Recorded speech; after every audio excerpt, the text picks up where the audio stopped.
తెదేపా senior నేత యనమల రామకృష్ణుడు మీడియాతో మాట్లాడుతున్నారు. ప్రత్యక్ష ప్రసారం ద్వారా చూద్దాం. మేము ఆ పాలసీ మీద వ్యతిరేకత తెలియజేపాము కౌన్సిల్లో.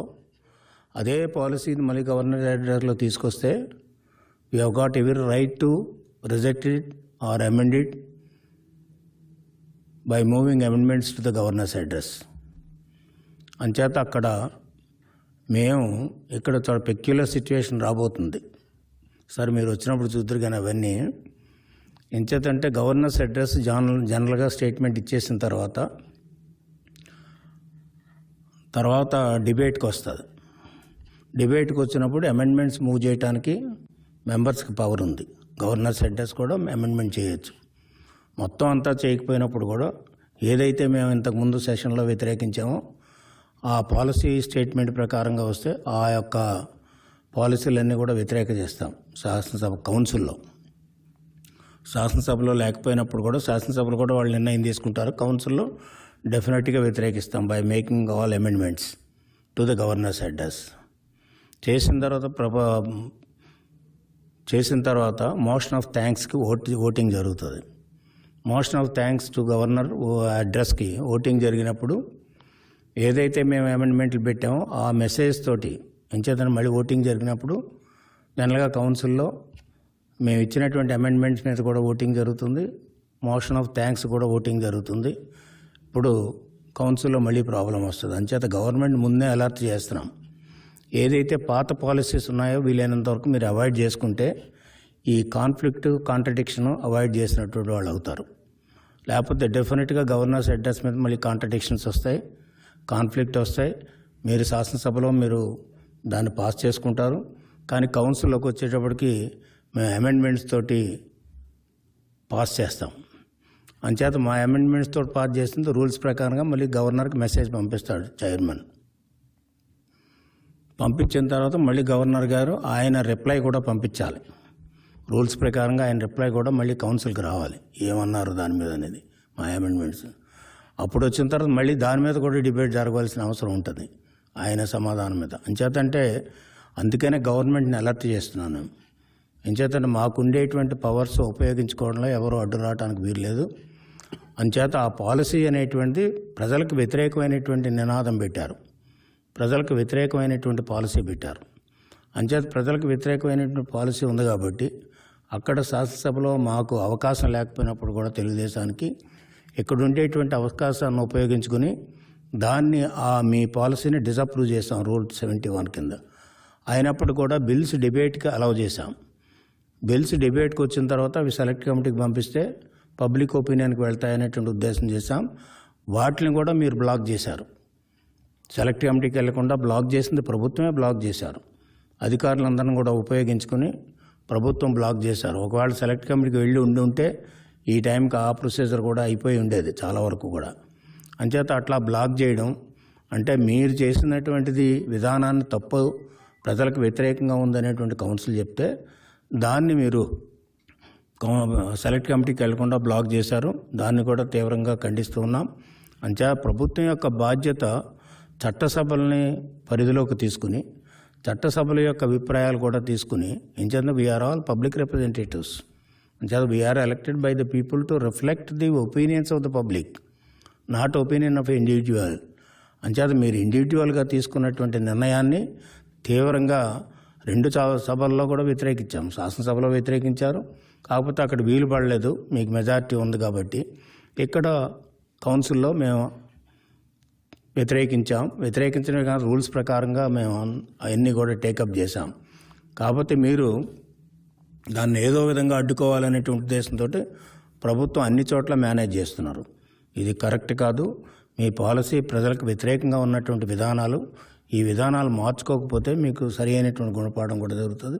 నెంబర్ 1, ఈరోజు పాలసీ ఎవరిది ఒక నిమిషంలో క్యాబినెట్కి రావడం, మరో నిమిషంలో అసెంబ్లీకి రావడం, మరో నిమిషంలో అసెంబ్లీ పాస్ చేయడం అంటే ఇంత హేస్టీగా చేయడం వల్ల దాని రిఫ్లెక్షన్ ఏమని చూస్తే ఒక వ్యక్తి యొక్క నిర్ణయాన్ని ప్రజల మీద, రాష్ట్రం మీద రుద్దడానికి చేసేటువంటి ప్రయత్నాన్ని కౌన్సిల్లో తెలుగుదేశం పార్టీ అడ్డుకుంది. అదేవిధంగా మిగతా పార్టీ వాళ్ళు కూడా సహకరించారు. అంచేత అటువంటి నిర్ణయాలు మళ్ళీ మీరు తీసుకొస్తే రేపు రాబోయేటువంటి సెషన్స్లో ముఖ్యంగా ఈ 3 రాజధానుల విషయం, అదేవిధంగా సిఆర్డిఏ రిపీలు 2 కూడా తీసుకొస్తే డెఫినెట్గా మళ్ళీ సేమ్ ప్రొసీజర్ ప్రకారంగా మేము డెఫినెట్గా వాటిని వ్యతిరేకిస్తాం.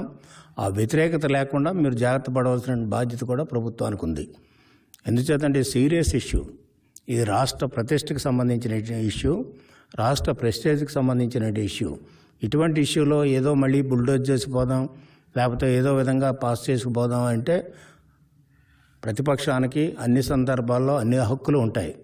ప్రభుత్వానికి ఏ విధంగా అయితే పాలసీ తయారు చేయాలనుకుంటున్నారో ఆ పాలసీ వ్యతిరేకంగా ఉంటే, ప్రజలకు వ్యతిరేకంగా ఉంటే దాన్ని అపోజ్ చేసేటువంటి హక్కు కూడా ప్రతిపక్షానికి ఉంటుంది. అంచేత మేము కౌన్సిల్లో చేశాం. అయితే గవర్నర్ గారిని చైర్మన్ గారు కూడా వెళ్ళి రిక్వెస్ట్ చేశారు. ఇప్పుడు వరకు కూడా రెస్పాన్స్ కూడా కావలేదు. అది గవర్నర్ కోర్టులో ఉంది కాబట్టి మేము కూడా పెద్ద కామెంట్ చేయడం లేదు. కానీ రేపు ఈ గవర్నర్స్ అడ్రస్ రూపంలో మళ్ళీ చట్టసభలకు వస్తారు.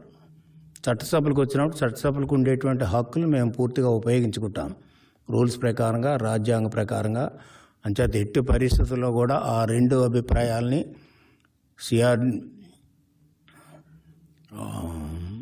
ఏదైతే 3 రాజధానుల్ని అదేవిధంగా సిఆర్డిఏ యాక్ట్ రిపీల్ని వ్యతిరేకించడం అనేటువంటి జరుగుతుంది. అది మీ అంచేత గవర్నర్స్ అడ్రస్లో తీసుకురావడానికి ప్రభుత్వం ప్రయత్నం చేస్తున్నట్టుగా ఇన్ఫర్మేషన్ ఉంది. అంచేత దాన్ని గవర్నర్ గారి పరిధిలోనే వాటిని డిలీట్ చేయవలసినటువంటి అవసరం కూడా ఉంటుంది ఆ స్టేట్మెంట్లో. అంచేత policy is opposed in the council.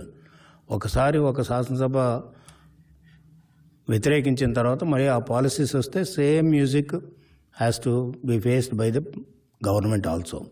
అంటే ఇటువంటి విధానం రాకుండా చూసుకోవాలి, అదొకటి. తర్వాత ఈ రోజు చూస్తున్నాం జగన్మోహన్ రెడ్డి గారు, ఇందాక మన అచ్చెన్నాయుడు గారు కూడా చెప్పారు, బీసీలను ఏ విధంగా సప్రెస్ చేస్తున్నారు, ఏ విధంగా డైవర్ట్ చేయడానికి చూస్తున్నారు, ఏ విధంగా వాళ్ళ యొక్క స్కీమ్స్ అన్నీ కూడా అలాట్మెంట్లు కూడా తగ్గించేసి బీసీలకు అన్యాయం చేయాలనే ప్రయత్నం చేస్తున్నారు. అదేవిధంగా రిజర్వేషన్ ఇష్యూ, ఆయన చెప్పింది కూడా రిజర్వేషన్ ఇష్యూ చూస్తే rule of reservation okay, supreme court ఇంతకుముందు 50% ఇచ్చారు.